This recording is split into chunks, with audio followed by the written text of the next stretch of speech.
Ushbu binomiz 700 ming dollarga arziydimi yo'qmi? Mutaxassisdan fikr olamiz. Bu binoyimiz albatta o'zini puliga arziydi deb o'ylayman. 608 sotixga joylashgan 950 metr kvadrat binoni umumiy maydoni.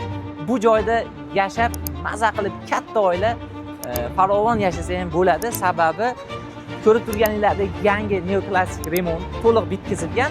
Endi ikkinchi tomondan biznes maqsadlarda ham olsanglar bo'ladi. Sababi deyarli birinchi liniya ekan, shunday metro bekatining yonida, oldida 7-8 ta mashinaga parkovishni zonasi bor. Eng menga yoqqan joyi mana shunday o'zini katta landshaftli territoriyasi, bu ko'chasi bu. Birov boshqa begona mashinalar o'tadigan joy emas ekan.